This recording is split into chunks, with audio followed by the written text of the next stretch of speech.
ત્રીજું છે પાટજાંબલી એટલે કે અલ્ટ્રાવાયોલેટ કિરણો. તો આ પ્રકારના જે કિરણો છે એ જે સોલાર પેનલ છે તો એની ઉપર જે એના રક્ષણ માટેનું જે લેયર છે એના દ્વારા જ શોષવામાં આવે છે. એટલે આ જે લેયર છે તો એ આ કિરણો એટલા બધા અસરકારક કરતા નથી અને આ પ્રકારના કિરણોની તરંગ લંબાઈ પણ કહેવાય કે 400 નેનોમીટરથી ઓછી હોય છે અને કહેવાય કે સોલાર પેનલ પર આજે વધુ વિદ્યુત ઉત્પાદન બાબતે આવા કિરણોની અસરકારકતા ઓછી થઈ જાય છે. હવે અહીંયા આપણે ત્રણેય પ્રકારના કિરણો જોયા. હવે ઉપરોક્ત પૈકી કયા પ્રકારના પ્રકાશ કિરણો છે એ સોલાર પેનલ દ્વારા શોષણ થશે એ કોણ નક્કી કરે? તો કે જે સોલાર પેનલ જે બનેલી છે એનું મટીરિયલ એટલે કે એનું રો મટીરિયલ.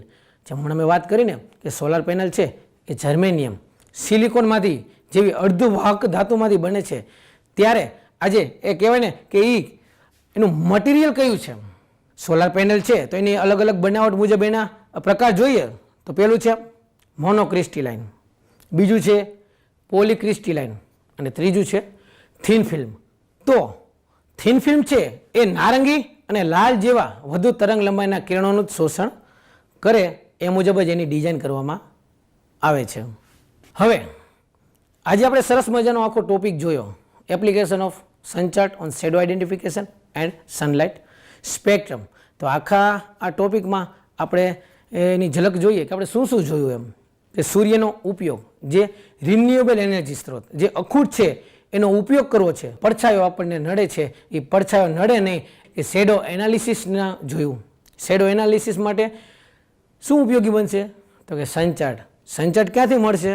તો એ મળશે આપણને સોફ્ટવેરથી. તેના અલગ અલગ પ્રકારના સોફ્ટવેર જોયા. સનચાર્ટ ઉપરથી આપણને ખબર પડે કે અહીંયા પડછાયો નડતરૂપ બને છે. આ જે ખુલ્લું મેદાન હોય કે ફરતી ઇમારત હોય, વૃક્ષ હોય, બિલ્ડિંગ હોય, ટાવર હોય તો એ આપણને નડે છે. તો એના માટે આપણને સનચાર્ટ ઉપયોગી પડે છે કે કયા સ્થળે કયા દિવસે કેટલા વાગે આપણને એ પડછાયો કેટલો નડતરૂપ બને છે અને એ મુજબ આપણે સોલાર સિસ્ટમ ડિઝાઇન કરી શકીએ છીએ.